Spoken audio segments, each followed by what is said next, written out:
Vocês estão ouvindo? Não mostra. Ninguém entrou. Não aparece papai e fica refletindo as luzinhas. Tá, Nessa solução. já entrou várias pessoas. Parece que tem que ficar bem junto, assim. Tá, já entrou muitas Senta bem pessoas. no cantinho. Ah, já tem 6 pessoas. Acho que tem que ficar junto. Mas não vou falar nada? Oi, gente.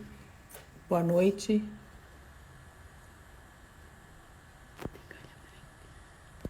Ali já estou vendo o Valdeli. Oi.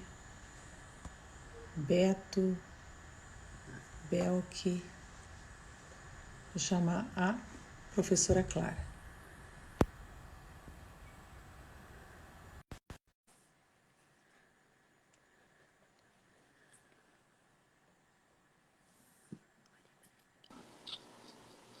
Boa noite. Boa noite. Já estamos juntos aqui com a professora Clara. Eu sou a professora Luciane Cardoso Barzotto. Estou aqui com o professor Luiz Fernando e a professora Clara Machado, diretamente de Sergipe, de Aracaju, do grupo Tiradentes, professora do grupo Tiradentes. Nós dois professores aqui da Universidade Federal do Rio Grande do Sul. Vamos fazer essa live, então, sobre a ideia do estado de calamidade e o princípio jurídico da fraternidade. Clara, boa noite, Clara. Muito bom estar contigo. Boa noite, Luciane, boa noite, Luiz. É um prazer enorme estar aqui com vocês. Igualmente. Olha só, Clara, esse convite eu estou muito feliz porque foi feito pela Manu e pela Ângela. São duas jovens do movimento Juvenil pela Unidade, e elas nos convidaram no contexto da Semana Mundo Unido, que é uma semana que os jovens desenvolvem atividades pela paz no mundo todo. Então, que já existe há muitos anos, então nós estamos difundindo essa ideia que participamos juntos de muitos estudos, enfim. Então, eu estou muito feliz aqui em estar nesse momento aqui contigo e agradeço a Ângela. Também uma atividade que o pessoal está fazendo, que está aparecendo aqui, é a vaquinha, que... fixar comentário. Isso, estou aprendendo aqui. Que é a vaquinha que o pessoal está organizando para ajudar algumas entidades aqui que estão precisando, estão passando dificuldades nesse momento de vulnerabilidade. Então, eu começaria colocando a questão da fraternidade, assim, vou pedir para o professor Luiz Fernando Barzotto nos explicar o conceito jurídico de fraternidade. E depois eu passo algumas considerações e depois a professora Clara comenta o que é esse estado de calamidade, como é que a fraternidade se vincula, né, à ideia de calamidade pública. Então, boa noite a todos e vamos começar esse bate-papo. Professor Luiz Fernando. Bom, boa noite a todos. Quero saudar especialmente a Clara, que junto com o Grupo Direito e Fraternidade, com o Meu Direito no Brasil, tem discutido esse tema com a gente já há algum tempo. Né, Clara? Eu tenho aprendido muito com ela e tenho aprendido muito com o pessoal, né, do Instituto Liberdade e Comunidade e com o nosso Grupo Direito e Fraternidade, que funciona como curso de extensão aqui na URGS. Eu iniciaria mencionando um pouco a história da filosofia, o tocante a indicar quando é que certos conceitos aparecem. Por exemplo, eles, em que momento eu vou falar de justiça? Então, tanto David Hume como John Rawls, me perdoem se eu fico citando esses autores, mas como a ideia não é original minha, eu vou fazer essas citações. Eles diziam assim, quando é que eu falo em justiça? E eles diziam, olha, eu falo em justiça quando se apresentam duas circunstâncias. E daí a gente fala em circunstâncias da justiça. A primeira delas é a escassez. Tá? Aqui em casa não se discute quem vai pegar qual fatia do bolo se o bolo está sobrando. Tá? Ou seja, a determinação de o que é devido a cada um, que é a matéria da justiça, só se coloca diante de uma situação de escassez. Quando tem bolo sobrando, cada um pega o que quer. Não precisamos repartir, não precisamos dividir, não precisamos partilhar. Mas também é um outro item aqui. Tem que ter um certo... a justiça se coloca se as pessoas são minimamente autointeressadas. Ou seja, se alguém não tem nenhum interesse no bolo, tá bem? Ou é tão generoso que sempre prefere que o outro coma o bolo primeiro, também não se fala em justiça. Também não há necessidade de uma regra de partilha. Tá bem? Então essas seriam as circunstâncias da justiça. Escassez e um autointeresse moderado. Tá bem? A partir daí, autores do século XX, como Jeremy Waldron, né? Mas a gente pode pegar antes dele o Hobbes. Quando eles falam da origem da política, eles também mapeiam o que a gente poderia chamar de circunstâncias da política, que também são duas aqui. A primeira delas é a condição de pluralismo. Se há um consenso sobre o que nós devemos fazer todo o tempo, não há necessidade política, não há necessidade de discutir nem de decidir. Tá bem? Então, a primeira circunstância é o pluralismo.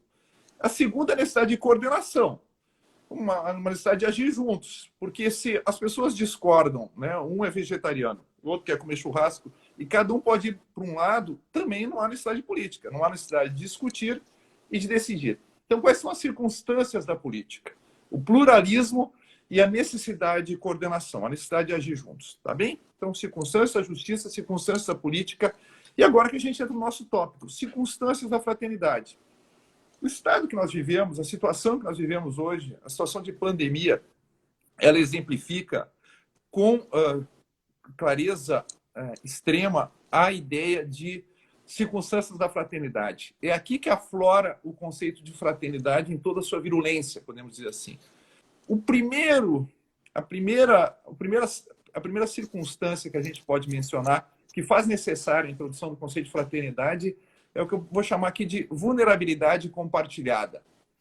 É quando nós somos obrigados, pela circunstância, a nos colocar na posição do outro, porque nós temos consciência de que a dor, a vulnerabilidade, a miséria, a deficiência do outro são também as nossas deficiências e as nossas limitações. Agora, na situação que nós vivemos hoje da pandemia, quem é que pode se sentir seguro, tá, de que a morte não vai bater a sua porta, tá? E que a morte não é uma possibilidade para si.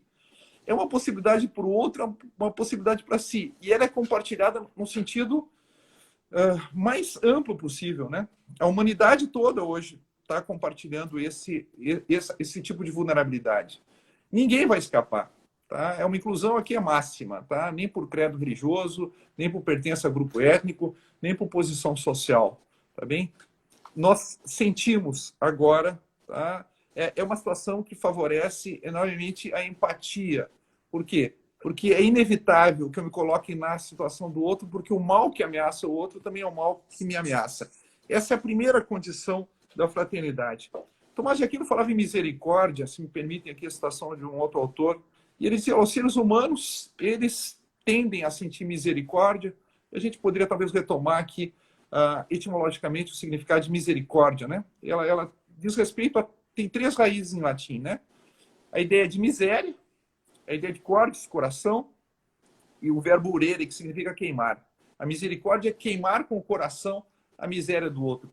Mas a tendência humana de se fazer isso é se eu realmente consigo deslocar-me da minha posição para entrar na posição do outro. Isso acontece quando eu me vejo ameaçado pelo mesmo mal que ele. Por isso ele tem uma frase curiosa, ele diz assim, olha, os que se consideram felizes e fortes, tá, têm pouca misericórdia, porque eles acham que eles se consideram livres do mal que ameaça os outros. Tá bem? Mas hoje ninguém se considera feliz ou forte o suficiente para escapar dessa ameaça global. Então, essa é a primeira circunstância da fraternidade, tá? A ideia de vulnerabilidade compartilhada. A segunda circunstância qual é?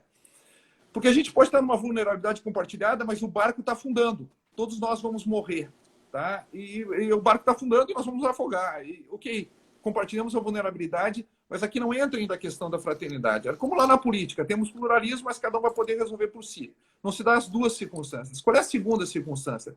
A circunstância de uma interdependência extrema. Ou seja, para escapar dessa vulnerabilidade compartilhada, eu preciso da ação do outro. Eu dependo de que o outro haja, e o outro depende de que eu haja também. Vocês viram esse pessoal, por exemplo, o pessoal da saúde, diz assim, nós estamos aqui na linha de frente, enfrentando, né, combatendo esse vírus, mas nós precisamos que vocês fiquem em casa. É impossível. E nós dependemos, até para o nosso bem-estar, para a nossa função e para a nossa saúde, de que vocês fiquem em casa. Não tem essa ideia de que nós dependemos inteiramente deles e eles não dependem de nós. Tá? Eles também dependem de nós. Quando a gente tem a interdependência, nesse grau extremo, emerge a ideia de fraternidade. O que é a fraternidade aqui para nós? Como é que ela se coloca? A fraternidade se coloca aqui, né, dentro, a gente discute muito com a Clara, com o pessoal do Direito de Fraternidade, com o pessoal do Liberdade e Comunidade, a gente pode, claro, tem comunhão de direito, a gente pode ter várias definições, mas aqui para os nossos fins, para esses breves minutos, eu vou definir como solidariedade recíproca, tá bem? Então, eu preciso de solidariedade por quê? Porque eu tenho uma vulnerabilidade. Eu preciso, o que é solidariedade? Assumir a responsabilidade pelo outro. Eu preciso que alguém assuma a responsabilidade por mim. Agora, a gente está numa situação em que todos devem assumir a responsabilidade por todos, porque todos partiram essa vulnerabilidade. Tá? Então, aqui a gente tem a situação da fraternidade. E aqui eu encerraria brevemente, né? Então, só recordando, tá? A gente tem aqui as circunstâncias da justiça, tá? Que são escassez e alto interesse moderado, só para manter um pouco a sistematicidade, né? As circunstâncias da política, pluralismo, necessidade de coordenação. E o que nós podemos falar aqui hoje, circunstâncias da fraternidade, né? Que é a vulnerabilidade compartilhada e a interdependência extrema, a interdependência radical. Isso aqui vai fazer com que, e aqui eu encaminho já o que vai falar a professora Luciana, a professora Clara, e depois nós vamos discutir, encaminha, ela muda o eixo, tá? Da nossa compreensão do direito, dos direitos, tá? Dos rights, dos direitos subjetivos, para a ideia dos deveres. Tá? O que eu devo ao outro? É absurdo. Na situação que nós vivemos, a fraternidade exclui, tá? Como a sociedade individualista, na sua normalidade, permite que eu possa ter a invisibilidade do outro, né? Porque ou não preciso dele, ou porque posso exercer meus direitos contra ele. Agora, né, nós temos que exercer os nossos direitos em comum e, portanto, assumir os deveres em relação aos direitos e ao bem-estar dos demais. Tá? E com isso, eu quero encaminhar para a professora Luciane, que vai fazer uma apanhada a partir da Declaração Universal dos Direitos Humanos. E estou muito ansioso para ouvir também a professora Clara, porque foi ela que introduziu na discussão do direito constitucional brasileiro a questão dos deveres fundamentais. E te agradeço por essa tua grande contribuição, viu, Clara? Me ajudou muito nas minhas reflexões. Tá bem. Então, pessoal, assim, dando seguimento, o professor, então, colocou o cenário muito bem, e eu gostaria de colocar o seguinte: quando a OMS declara que todos estamos vivendo uma pandemia mundial, todos os estados que participam da OMS, 169 estados, se vinculam enfim, a este regulamento internacional e passam a legislar. No caso brasileiro, só em medidas provisórias trabalhistas, nós temos mais de 30. Sendo, claro, 3 ou 4 são as mais importantes, mas primeiro o Estado lançou, indicou que empregados e empregadores tinham que resolver esse problema meio que individualmente, ou seja, dentro do contrato. Depois o Estado não precisa participar, o Estado, assim como todos os outros fizeram, e começou a, então, editar essas medidas provisórias de auxílio. Então, se fala do Corona Voucher para os informais, se fala de um aporte financeiro para as empresas, se fala em suspensão do contrato, em teletrabalho, e nós nos vimos com essa situação geral. Bem, em maior ou menor medida, todos os estados legislaram de forma semelhante, mas nos questionamos, assim, qual seria o fundamento dessas legislações? Bom, seguiu, obviamente, o regulamento sanitário internacional, mas, e aqui no Brasil foi feita a declaração do estado de pandemia, decreto 6 de 2020, depois a lei 3.979, que declara que nós estamos com uma situação de força maior, e, enfim, e passa-se a legislar assim intensamente, né? Mas qual é o fundamento de todas essas legislações? O que há em comum, já que todos os estados legislam de forma semelhante? Parece-nos que ficou muito claro que, embora isso talvez não seja enunciado explicitamente, que há um fundamento comum com base na natureza humana e com base também na Declaração Universal dos Direitos Humanos. Ou seja, os Estados não podem abandonar os seus cidadãos à própria sorte, especialmente nesse período trágico. E eu leria, né, para vocês o artigo 1º da Declaração Universal, que é uma fundamentação importante, a mais importante, que define o que é a fraternidade, que depois vai dar suporte jurídico para os nossos textos legislativos. Então, diz assim o artigo 1º. Todos os seres humanos nascem livres e iguais, em dignidade e direitos. São dotados de razão e consciência e devem agir uns para com os outros num espírito de fraternidade. Bem, aqui nós enunciamos os 3 valores da Revolução Francesa que estão aqui: a liberdade, a igualdade, indignidade e direitos, e também o espírito de fraternidade que deve modular, que deve orientar as ações tanto da liberdade quanto da igualdade. No estado de pandemia, depois a Declaração Universal vai ter vários artigos falando então dos direitos de igualdade, dos direitos de liberdade, mas no artigo 29 nos parece que essa ideia do artigo 1º ela fica complementada com a ideia de comunidade. O que significa? A gente ouve, porque o estado de calamidade restringe direitos, limita as liberdades individuais, as garantias, em função da supremacia do interesse público, que obviamente aqui é a saúde, há uma restrição. Mas essa restrição ela não é só pelo interesse público, que, aliás, a OMS diz que cada estado deve procurar respeitar a dignidade dos seus cidadãos, mas também tem a soberania para legislar da forma melhor. Então, não se quer retirar nenhum direito, mas eu tenho que reorganizar, talvez, numa dimensão comunitária desses direitos. E isso está muito claro no fundamento do artigo 29, professora. Eu não sei, a senhora bem sabe mais do que eu, mas assim, aqui os nossos amigos que estão nos ouvindo, talvez convenha lembrar. São 3 partes do artigo 29, que diz o seguinte, vou ler também. Todo ser humano tem deveres para a comunidade em que o livre e pleno desenvolvimento de sua personalidade é possível. O que significa? A minha personalidade só se desenvolve em comunidade.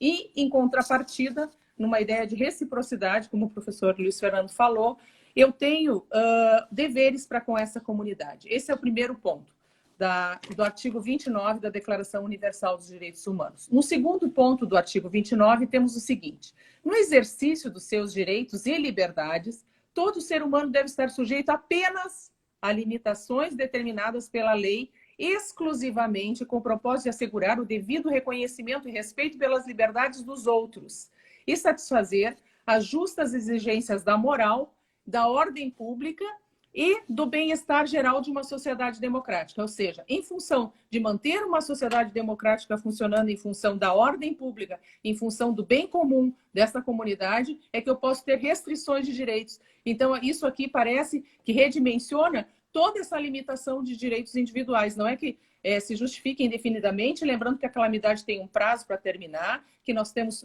ver isso pontualmente como uma exceção no tempo e no espaço e que esperamos que termine o mais cedo possível. E no terceiro ponto do artigo 29 da Declaração Universal, nós temos o seguinte: esses direitos e liberdades não podem ser exercidos em hipótese alguma contra os propósitos e princípios das Nações Unidas. Qual é o princípio fundamental das Nações Unidas? E nesse caso aqui, representado pela OMS, a manutenção da vida e a saúde de todos os cidadãos num contexto global e num contexto pandêmico, num contexto de exceção.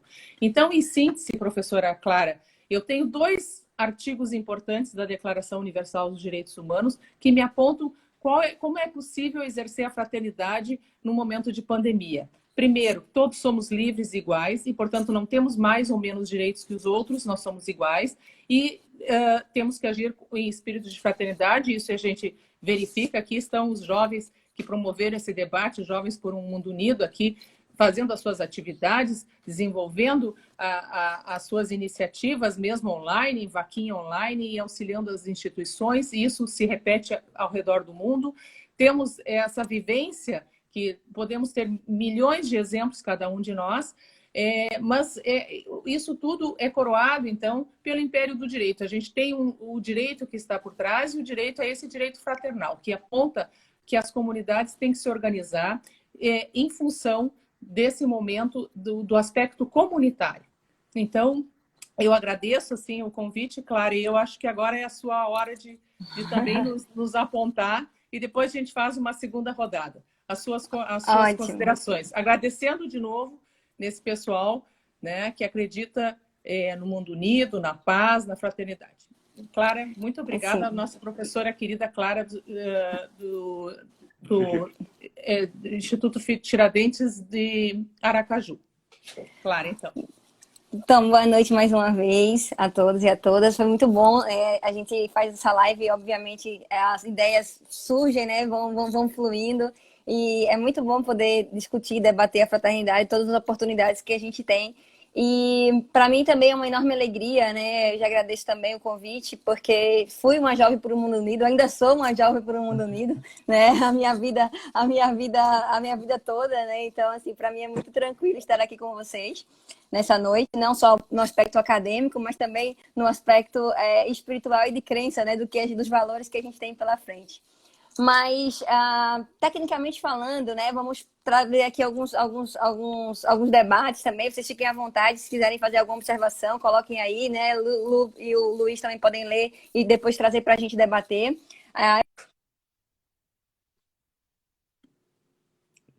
Sigam, né, falar também, aí escrever alguma dúvida para a gente poder esclarecer. Primeiro, eu agradeço aqui, né, profundamente as falas de Luiz e a fala de Luciane, porque, de fato, tem uma correlação assim, muito, muito próxima com o que eu tenho para falar, já que a gente desenvolve pesquisa já há algum tempo nessa matéria, né? Então, a gente já vem desenvolvendo aí há talvez 10, 15 anos pesquisas, né, envolvendo a relação direito-fraternidade, né? E por que estudar a fraternidade? Por que trabalhar com a fraternidade enquanto categoria jurídica, né? Então, esse ponto é um ponto bastante interessante. Recentemente eu estava lendo alguns textos, né, do Lipovetsky, e tem uma parte interessante que o Luiz aí também deve assim, gostar, e também não sei se ele gosta do Lipovetsky, mas eu gosto de algumas leituras dele, que ele falava do e o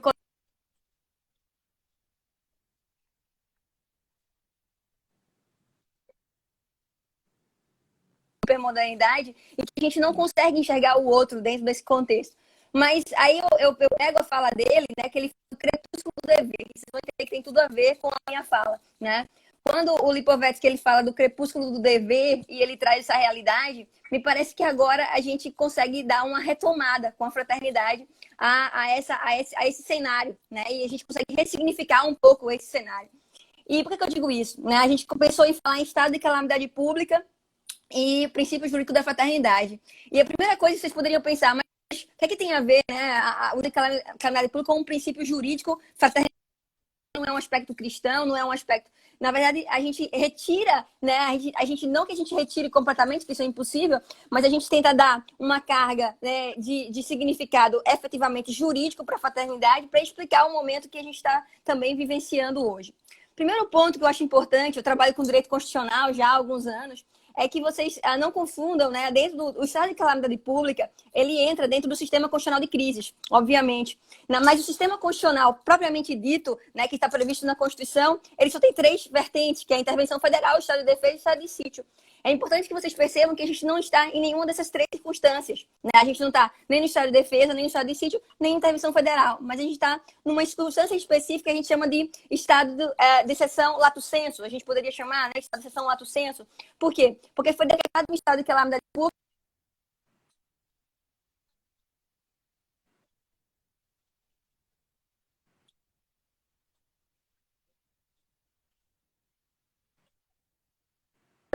é que é possível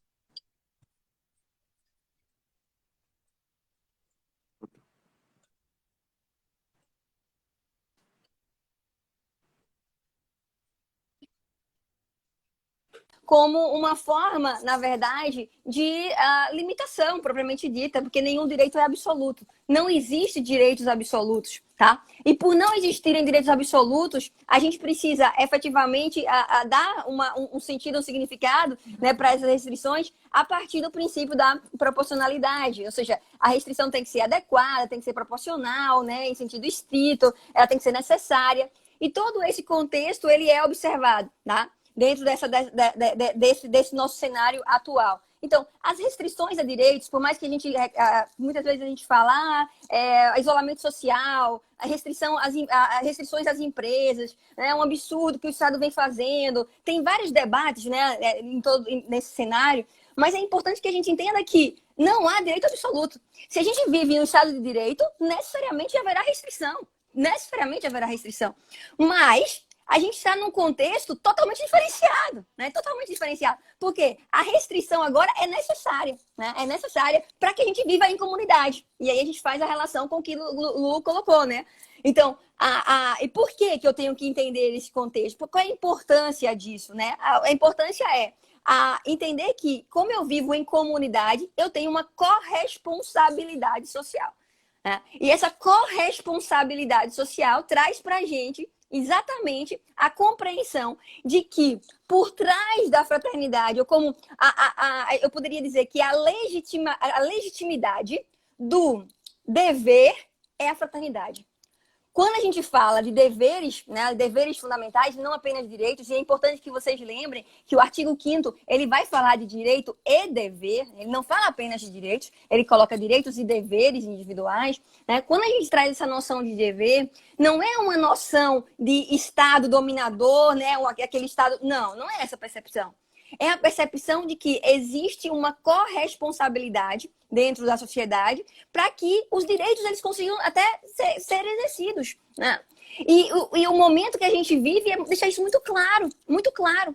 Se nós tivéssemos no Brasil, basta uma reflexão, se nós tivéssemos no Brasil um grau de desigualdade menor, como bem pontuou o Barzotto no início, né? Um grau de desigualdade menor, obviamente que estaríamos numa situação um pouco menos, né, dolorosa.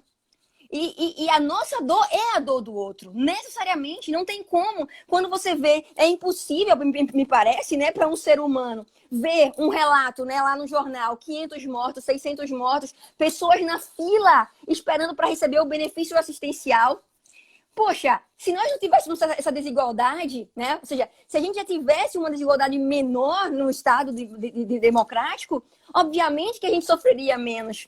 E é esse o caminho do que todos sejam um. É esse o caminho do que se quer com a Semana do Mundo Unido. É exatamente o que a gente pretende. Veja, o que a gente entende, né, dentro da Semana do Mundo Unido é o que a gente tenta efetivamente alcançar pelos deveres de fraternidade, né? Que Luciano e que Barzotto colocou como uma solidariedade recíproca nesse momento. E é sim uma solidariedade recíproca, né? Muito embora a gente entenda que a solidariedade, ela normalmente ela é unilateral. Quando o Barzotto ele coloca a reciprocidade, ele traz a fraternidade porque ele horizontaliza isso. Né? Eu enxergo o outro como um outro eu. Isso é a fraternidade. Né?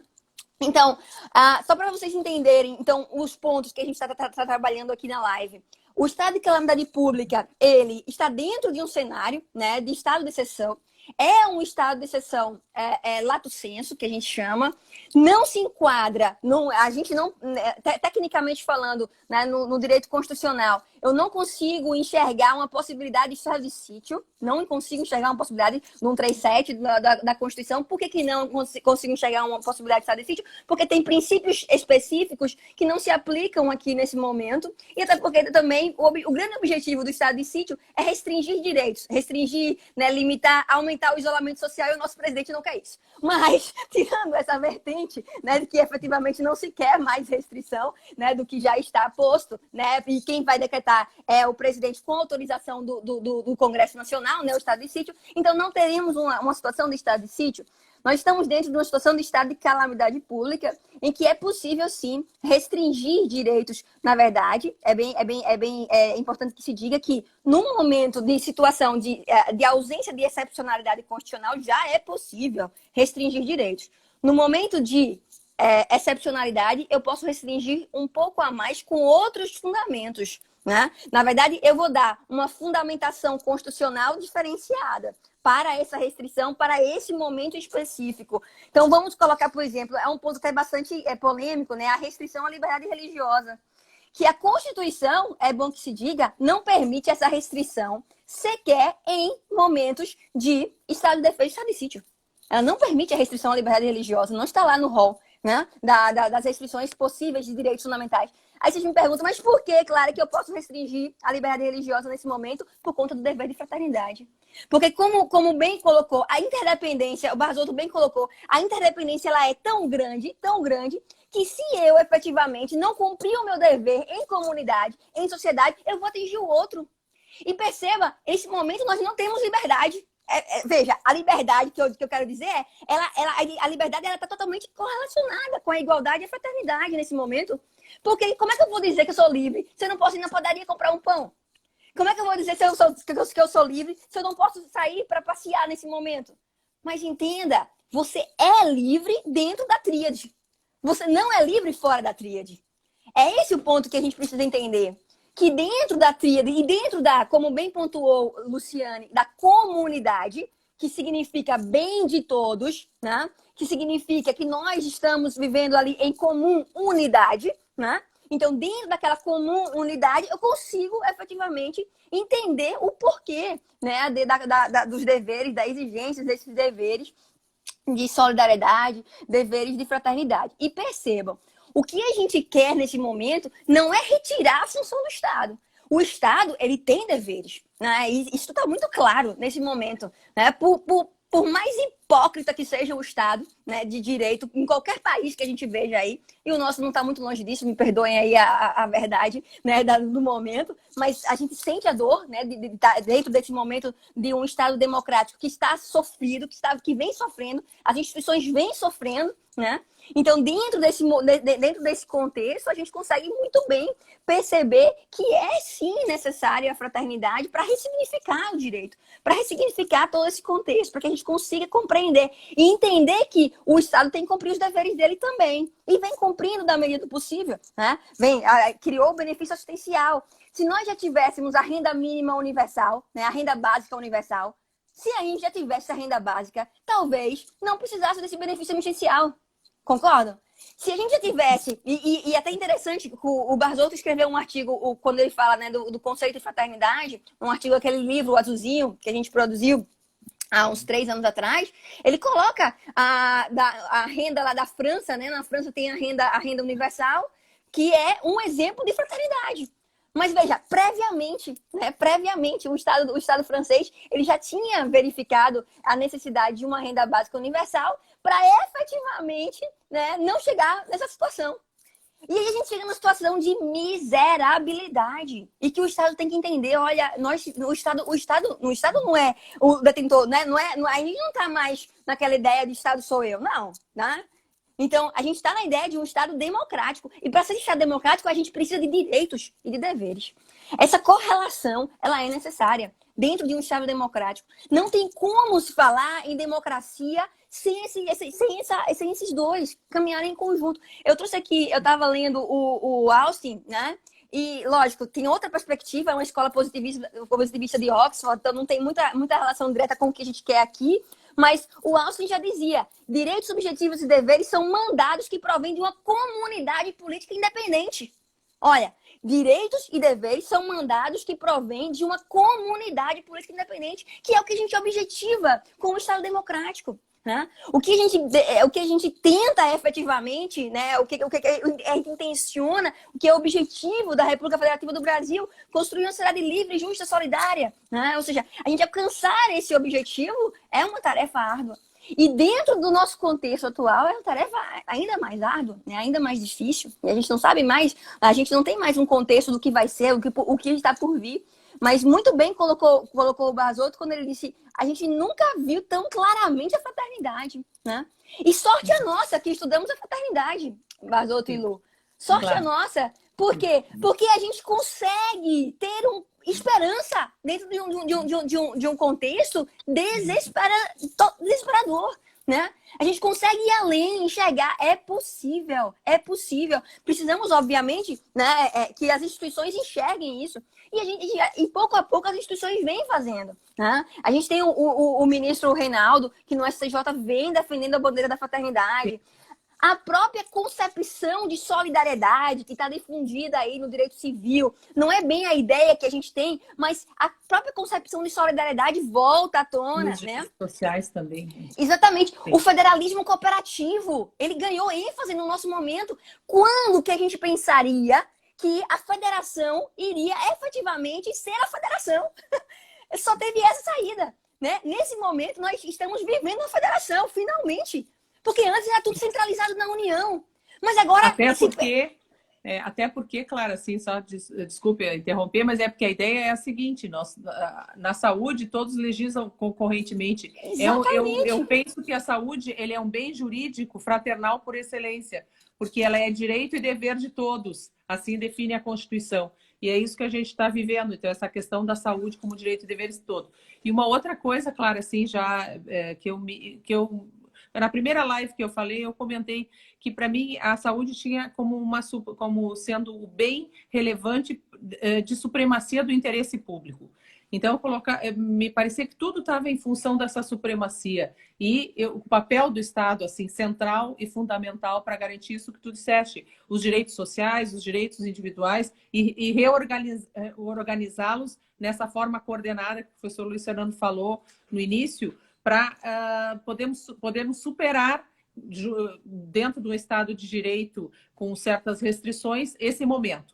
Mas me parece que agora, estudando para essa live, enfim, pensando no princípio da fraternidade, a dimensão comunitária é mais importante que a dimensão estatal, ou seja, do direito público da parte do Estado. Ou seja, eu tenho que a ideia de cooperação e de coordenação, ela me parece maior e ela justifica mais, me parece mais fundamental para justificar o direito à saúde nessa situação e para justificar o direito à saúde numa dimensão fraternal. Me parece que a comunidade, ou seja, o exercício dos direitos em função da comunidade, do bem comum, é que seja fundamental. E é isso que a gente está vendo na sociedade, nos nossos debates. Isso mesmo, né? isso mesmo. Sei que o professor Luiz Fernando também tem a dizer. É um pouco, sim, é melhor, porque a gente tem ainda... Não, mas a gente está bem. Temos 20 minutos ainda, dá para a gente debater um pouquinho. Me lembro quando a Clara deu o exemplo, né, que a gente tem na nossa Constituição, de um modo um pouco falacioso, né? Não havia clareza, digamos assim, do alcance da fraternidade quando colocava, acho que o 196, né? Saúde é direito de todos e dever do Estado. E a Clara me dava o exemplo do mosquito da dengue, e foi um excelente exemplo, dizendo, olha, cara, não tem como o Estado, para garantir a extinção do mosquito da dengue, possa ser o único agente responsável por produzir a saúde nesse setor, nessa dimensão. É impossível. As pessoas vão ter que se engajar. Então, claro, se a gente... Claro, se um dia se fraternalistas escrevesse a Constituição, ia colocar, olha, a saúde é direito de todos e dever de todos. Tá? E o Estado terá um papel subsidiário aqui. Agora, a situação que nós vivemos hoje, então, o Estado pode agir o que ele quiser, entendeu? O welfare state pode atuar na Suécia. Se as pessoas não ficarem em casa... Na Inglaterra que tem um Estado social forte, se não ficarem em casa, todos ficam doentes. É o segundo lugar onde tem mais mortes. Né? E é isso que a gente está vendo. Continua nisso. Tá? Exatamente. Outra coisa que eu acho bastante interessante, Luiz, além dessa perspectiva, é a ideia de que, assim, a gente está num momento que, por mais liberal que você seja, o neoliberal, assim, bem forte, ele não consegue mais dar uma resposta neoliberal para o problema. Entenda, se eu sou neoliberal, né? Então vamos imaginar, obviamente que não é essa minha perspectiva, né? Que a gente está defendendo o Estado fraternal, mas uma perspectiva neoliberal, ela não se sustenta dentro desse contexto de crise. E aí aí eu volto para a tua fala, né, da interdependência. A interdependência é tão grande que eu dependo do outro. Vejam as empresas, o que aconteceu com as empresas, né? O que aconteceu com o turismo. E a gente vai ter que repensar tudo. Vai ter que parar tudo que a gente precisa repensar, né? O modelo. Vai ter que repensar a forma, dentro do direito do trabalho, né? Essa forma de subordinação existente, né? A relação existente empregado-empregador. O teletrabalho que virou... Exatamente, total. E outra, a dependência de um para o outro. Sindicato, né? A necessidade da atuação. A necessidade, exatamente, defendendo os direitos do trabalhador. Mas a relação disso é muito forte. É muito forte. Por quê? Porque eu preciso chegar e dizer, olha, meu funcionário, né, meu empregado, eu preciso de você nesse momento. Eu posso te ajudar, mas eu não posso te ajudar por 3 meses, porque minha empresa está fechada por 3 meses. É uma situação que a gente entende o dever de responsabilidade social claramente. né? Então, eu não posso ser mais funcionário tão somente, né? E isso também tem que ser a visão do empresário. O empresário tem que ressignificar a postura dele, tem que rever a postura dele diante do outro, né? Entender que ele depende do seu funcionário, né? E ali é um outro eu. Aí entra, veja, e é dificílimo a gente falar de fraternidade nas relações de trabalho, porque há, na verdade, muito mais uma solidariedade do que uma fraternidade. Mas esse é um momento em que, na relação trabalhista, eu tenho que ter fraternidade. Porque eu tenho que ter uma horizontalidade do empregado entender, olha, a empresa está nessa situação, né? E a gente vai fazer o que a gente pode fazer. E não só, Clara, o trabalhador aqui ele é um cidadão. Ele é cidadão com outras necessidades sociais, né? Ali o nosso artigo 6º. Então, ele está compartilhando esse sofrimento com toda a sociedade. Não, é difícil a gente... Não é que se quer dizer que ele precisa isso, o Estado tem que vir aportar para diminuir esse sofrimento, mas tecnicamente, ou enfim, existencialmente, ele está colocado lado a lado, né, com os outros cidadãos. Exatamente. Vai ser lançado na sua família, com os idosos, que são outros vulneráveis, com as crianças, que também vão ter a sua vulnerabilidade. Então, é um movimento eu diria, desse trabalhador que tem que voltar-se para uma cidadania universal. Né? Isso aí, Luiz. Aqui a questão eu gostei do exemplo da Clara, né, das relações de trabalho, que são, até agora eram vistas como relações solidárias, né? O empregador tem uma série de deveres em relação ao empregado, que se vê só ele na posição de vulnerabilidade e fragilidade. A gente viu que agora generalizou, né? Universalizou a fragilidade e a vulnerabilidade. É a primeira circunstância da fraternidade, né? A ideia de uma vulnerabilidade compartilhada. E aí a ideia a questão da interdependência recíproca. A Clara colocou bem, olha, é impossível que o empregador aqui arque com todo o ônus. É impossível. Não tá? tem como. Ele vai ter que partilhar poder e partilhar responsabilidade. E o empregado vai ter que assumir... Se define o empregador, né, como aquele que assume os riscos do empreendimento. Né? Agora, o empregado também vai assumir os riscos do empreendimento. Então, realmente, a pandemia... ela nos colocou em circunstâncias de fraternidade. E como você apontou muito bem, o direito terá que ser reestruturado a partir disso. O princípio da fraternidade é inerente, né, à experiência jurídica. Tá? Estar no direito já é uma situação de fraternidade. Por quê? Porque todos nós precisamos do direito. Eu gosto da frase do Cícero que diz assim, qual é o contrário do direito? Qual é o contrário do ius? É a vis, é a força, é a violência. Então, a primeira necessidade do ser humano, a gente fala assim, não, a gente tem o direito a ter direitos. Não, a gente tem o direito ao direito. Tá? Só que o direito depende de cada um de nós. Tá? Quem dá positividade ao direito somos todos nós. Eu não quero cumprir uma lei, cometi um crime. Bom, o policial não quer me autuar. O promotor não quer me acusar, o juiz não vai me julgar, quem vai executar a pena também não vai fazer isso. O direito o direito é uma resposta também, né, às circunstâncias da fraternidade, né? E ele é o sinal de uma vulnerabilidade compartilhada. Todos nós queremos viver no direito. O bandido gostaria que fosse respeitada a sua propriedade. E aqui a gente vê a interdependência extrema. Interessante que a situação de pandemia colocou bem isso, né? Por mais restrições que se faça o Estado, é impossível que a responsabilidade, a Clara colocou bem, né? A corresponsabilidade social. É impossível que ele assuma responsabilidade pelo nosso bem. É impossível que ele seja completamente solidário. E não vai colocar a máscara nas pessoas. Ou fazer com que elas lavem as mãos. Tá? Aqui a gente tem essa ideia de interdependência extrema. Tá?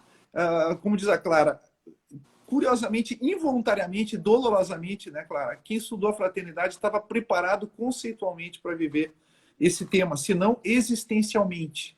Tá? Onde alguns começam a falar em estado de exceção, restrição de direitos. Tá? A gente está dizendo, olha, talvez aqui a gente consiga ver maior clareza no que significa um estado de direito. Também com uma resposta a uma necessidade que todos nós temos de direito, né? Do direito em princípio. Tá? Isso mesmo. E Quer aí, falar, Clara, Lu?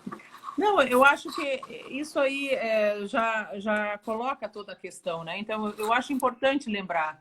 Então, o artigo 1º, se todos, né, nascemos livres e iguais, né? E estamos sujeitos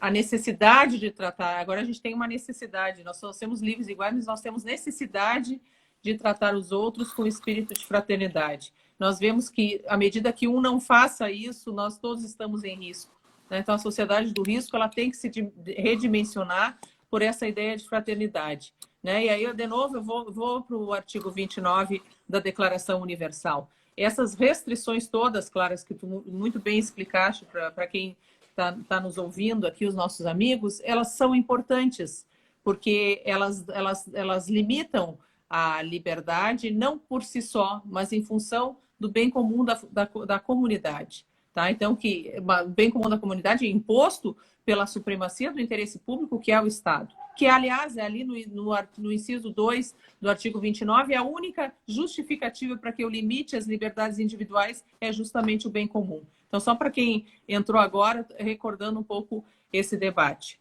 E eu acho assim que a gente já está praticamente encerrando, porque a gente entrou no horário, uns 5 minutos antes.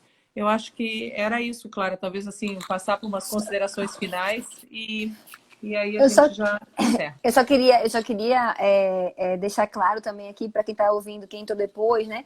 Que quando a gente fala em restrição a direitos e deveres, obviamente que o Estado ele tem que ser limitado, né? A gente não está falando em poder absoluto estatal de forma alguma, tá? Então, assim, é importante que se diga que se o Estado restringe de maneira excessiva, desproporcional, desarrazoada, tem que haver a correção jurisdicional, no caso, né? Então, assim, não tem saída. Como, né, a gente tem o limite, né, de um poder em relação ao outro, existe né, a balança dos pesos e contrapesos, a gente vai fazer isso e a gente tem visto que a jurisprudência de crise está direto, né? A gente está vivendo um momento de, literalmente, jurisprudência de crise pelo STF. Todo dia o STF tem que decidir... a gente espera que seja de crise, né? Que seja realmente de crise e que seja temporal.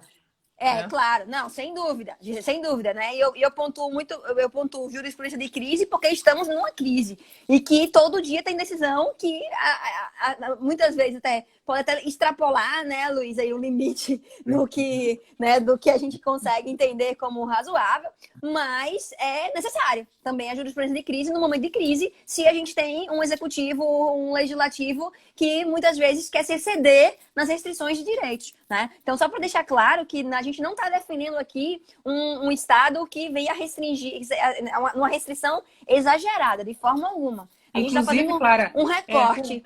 Com o perigo de incluir temas que não são da urgência, da relevância, da necessidade do momento, para legislar certas coisas que talvez não sejam necessárias agora. Exatamente. Então, esse juízo de oportunidade e conveniência, né, embora ele existe, ele precisa funcionar também em termos de um telos, de uma razão de ser e de uma determinação fraternal. As limitações são em função da comunidade, em função da supremacia da saúde, do interesse público e da saúde, mas não em função do interesse eleitoral de A, B ou C ou de outros interesses. Então, esse problema, assim, então, da crise ser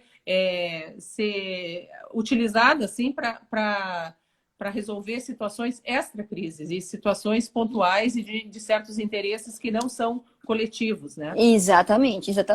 Eu tenho até dúvidas se a emenda constitucional seria possível nesse momento, né? Muito embora não esteja expresso, né? Que a emenda, o artigo 60 ele diz que é limite circunstancial, estado de defesa, estado de sítio e intervenção federal. A gente não está em nenhuma das três circunstâncias, a gente está no estado de calamidade pública, mas nesse estado é um estado de exceção, né? A gente está numa situação excepcional. Então eu posso emendar a Constituição para o orçamento de guerra, por exemplo? É uma questão. Mas, enfim, para dizer que a gente tem que ter cuidado, né? E não é o que a gente está defendendo. O que a gente defende a gente quer... O filtro é a fraternidade. O filtro é a fraternidade, né? Proporcionalidade passando pela fraternidade. Daí, eu quero deixar bem clara, assim, também a posição aqui, eu acho que... Não, a Clara colocou bem, né? Vamos deixar as coisas bem claras. O que a gente pode... Alguns podem se apropriar, né? Dessa situação, dessa circunstância de fraternidade para querer aumentar o seu poder, né? Então, dizendo assim, o Estado... Se fala, acho que o Harari fala isso, né? Corona ditaduras, né? Onde você aproveita uma situação excepcional para incrementar o poder do Estado. Exatamente. Mas Mas isso aí é que tá. Quem fala em fraternidade já está vacinado contra isso.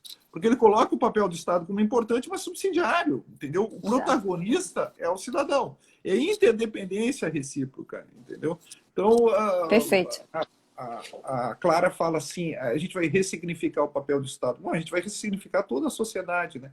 E aqui as minhas últimas palavras, né? E agradecendo também as colegas e todos os comentários que estão aqui, é a ideia que a gente foi colocado numa situação onde, digamos assim, a humanidade comum ela aflora de tal modo que não faz mais muito sentido, talvez só um sentido analítico ou teórico, mas não há mais nenhum sentido prático em você separar o seu bem do bem do outro, tá? O bem comum do bem individual, tá? A própria noção de uma separação rígida entre direitos e deveres também cai por terra. E a ideia é que eu possa me realizar como pessoa, né? Ou possa fruir a liberdade e a igualdade fora de um horizonte de fraternidade, também é palpável, é evidente, é manifesto que isso se tornou impossível. Tá? Não existe a minha saúde agora. Né? Eu gosto de uma expressão do Hegel, aqui eu termino a intervenção. Né? Na fenomenologia do espírito, ele fala assim, um eu que é um nós. A fraternidade, a circunstância da fraternidade, ela coloca como imperativo, né, que eu consiga inserir o meu eu no nós. Não existe mais a minha saúde, só existe a nossa saúde, para ficar na questão da pandemia. Clara, eu lembrei de uma situação aqui, que a gente comenta muito nos nossos grupos, a gente fala muito da regra das regras, né, que a fraternidade tem uma regra.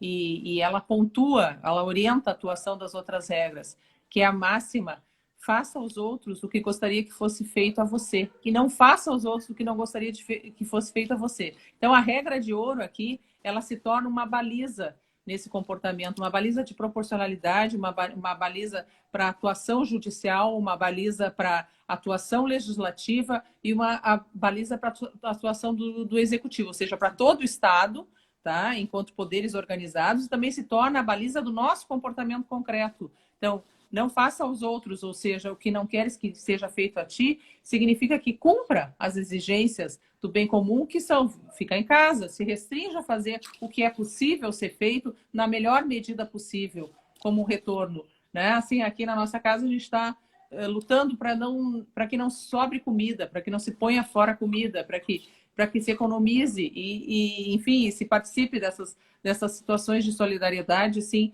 até porque a gente tem filhos para educar. Então, que esse seja um momento educativo, né? Eu digo, o nosso lar se tornou coworking, né? A gente tem que dividir o computador, a gente tem que dividir a sala, a gente tem que dividir os espaços e os tempos. Então, aquilo que a gente falou assim da revolução tecnológica veio para dentro da nossa casa, mas que a gente aproveite esse momento e essas tecnologias, então, para realmente transformar esse mundo mais unido, colocando em prática a regra de ouro. 100% a regra de ouro, ela revela a eficácia dos direitos, né? E das situações. Então, eu diria isso. E para fechar também, eu gostaria de dizer que a defesa, de forma alguma, só para deixar muito claro, não é de Estado exceção, Estado autoritário, não é essa a defesa é de um Estado fraternal. Ou seja, em que os direitos e os deveres eles são filtrados pela fraternidade. Ou seja, eles passam pelo filtro da fraternidade e, obviamente, dentro do tripé, liberdade, igualdade e fraternidade. A gente não faz defesa, ao contrário, a gente defende a Constituição na sua essência, né? Ou seja, a Constituição do jeito que ela é, inclusive com a leitura do preâmbulo que traz a Constituição da Sociedade Fraterna. São essas minhas considerações. E obrigada, viu? Foi ótimo. Pessoal, muito obrigada aqui, agradeço. Olha, vejo alunos, vejo servidores, vejo os jovens aqui do movimento Jovens por um Mundo Unido, o GEM aqui, olha só, o pessoal de Sergipe, de São Paulo, Brasil todo, o Isaac de Fortaleza. Muito obrigada, gente, agradeço muitíssimo. E vou agradecer de novo a Ângela e a Manu que nos convidaram e que nos deram a oportunidade de falar sobre esse princípio belíssimo, que é um princípio jurídico e que não deve ser esquecido, né? Como dizia a Monozuf, e como diz também o Antônio Baggio, que muito escreveu sobre isso, que não pode ser o terceiro esquecido da Revolução Francesa. Ele tem que ser lembrado e é o momento dele. Então, é o momento da gente firmar tanto juridicamente como socialmente, como sociedade, esse princípio. Então, muito obrigada, Clara, foi uma alegria, tá? E agradeço alegria a foi todos, minha. então, que participaram. Grande Tchau, abraço. Clara. Tá bom. Tchau, obrigada. Tchau, tchau. Tchau, pessoal. Obrigada.